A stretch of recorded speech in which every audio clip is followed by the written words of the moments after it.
Manifesto, kapangyarihan, karahasan, at pagkukunwari, isang makasaysayang panimisi. Ni Guru Besar Lancar Ida Bagus.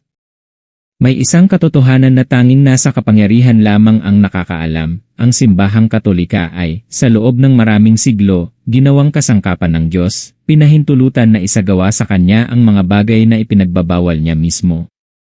Ang kasangkapang ito, itinakda, pinahintulutan, pinahid ng banal, ay maaaring pumatay, magpahirap, at magsagawa ng di mabilang na karumal-dumal na krimen, at lumabas na walang kaparusahan.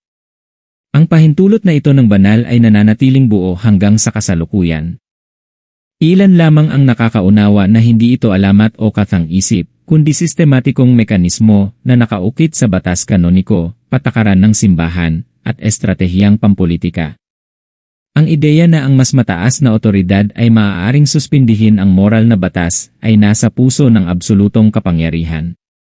Ang mga itinalaga bilang ikasangkapan ng Diyos ay likas na nasa itaas ng batas tao, ng etika, at ng pananagutan. Sa praktika, ang mga krimen, kahit gaano kasuklam, ay hindi lamang nangyayari, sila ay ipinagdiriwang, ginagantimpalaan, at pinapabanal. Isaalang-alang ang mga krusada noong ika-11 hanggang ika-13 siglo. Daang libong, marahil milyon, ang namatay sa gitnang silangan at Europa, hindi sa hiwalay na labanan, kundi sa organisado, relihiyosong kampanya ng karahasan.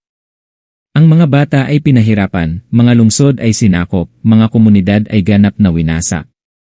Ngunit ang mga pagpatay na ito ay ipinakilala bilang paglilingkod sa Diyos, isang banal na tungkulin. Ang basbas ng Papa ay ginawang banal ang pagpatay, at ang pagkawasak ng buhay ay ginawang anyo ng kaligtasan.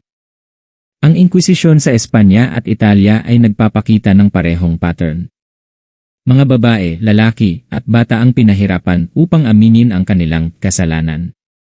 Mga buhay ang sinunog, mga katawan ang pinahirapan, mga pamilya ay nagwasak.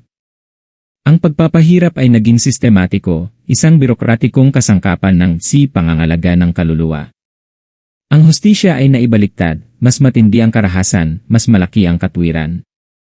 Tingnan ang kolonyal na Kristyanisasyon sa Amerika, Aprika, at Asya. Sa ngalan ng Diyos at Europa, mga tao ang pinatay, kultura ay winasak, at pagkaalipin ay pinatibay. Nakipagtulungan ang mga misyonaryo sa mga kolonyal na pinuno, minsan aktibo, minsan pasibo, ngunit palaging nagsisilbi sa sistema. Ang karahasan ay natakpan sa ritual, doktrina, at administrasyon.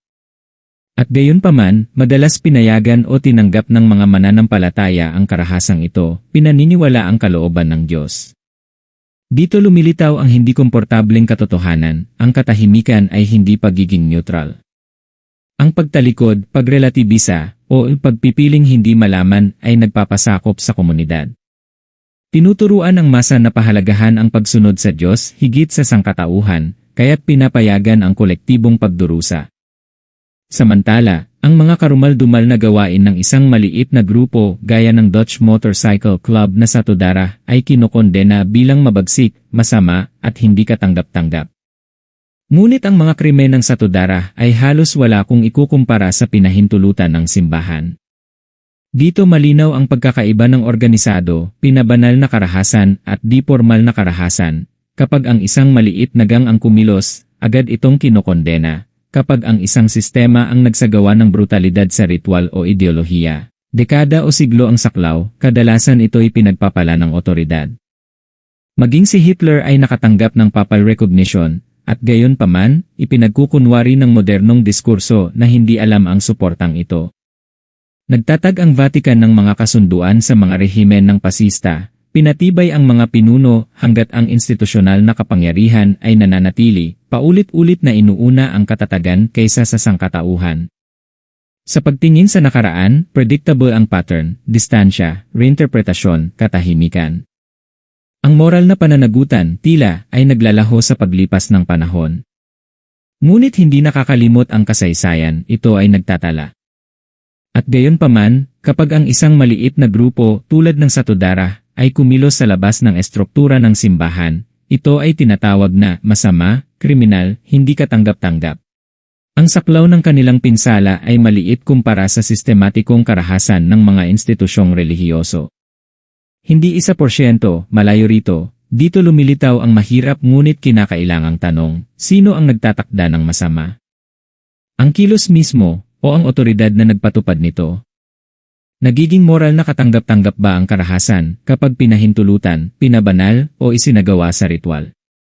At ano ang kolektibong konsensya, ang populasyon na pumapayag, sumasaksi, o itinaas ang mga salarin bilang banal na kasangkapan? Ang habag dito ay hindi kapatawaran, kundi pag-unawa ng hindi nananahimik. Pag-unawa kung paano na ipaloob ang mga tao sa mga sistemang moral na sira, habang kinikilala na ang mga sistemang ito ay umiiral lamang hanggat pinagtitibay ng tao. Ang pinakamalaking kasamaan ay hindi nagmumula sa mga gilid, kundi sa kapangyarihang institusyonal na inilalagay ang sarili sa ibabaw ng moralidad ng tao. Kung walang sumasagot sa, dahil ito ang kalooban ng Diyos, nawawala ang hangganan, at kung nawawala ang hangganan, naglalaho ang sangkatauhan. Mga kontinuidad ng kasalukuyan, basbas, hustisya, at pagkukunwari sa batas. Ang pattern ay nagpapatuloy hanggang ngayon, mga pinuno ng estado na naghahanap ng papal blessing bago gumawa ng karahasan. Ngunit ang pagkukunwari ay lampas pa sa relihiyon, ang mundo, kabilang ang mga internasyonal na korte, ay pumipili kung sino ang pananagutin.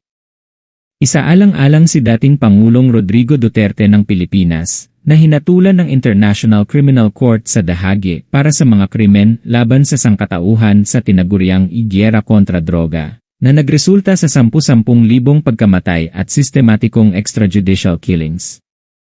Noong Marso 2025, inaresto si Duterte sa kahilingan ng ICE at nakulong sa Scheveningen habang naghihintay ng paglilitis.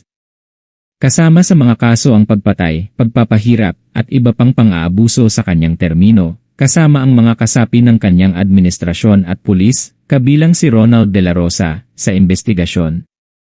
Samantala, ang iba pang makapangyarihang pinuno na inakusahan ng mabibigat na krimen ay nakakalusot, sa kabila ng mga arrest warrant mula sa parehong ye.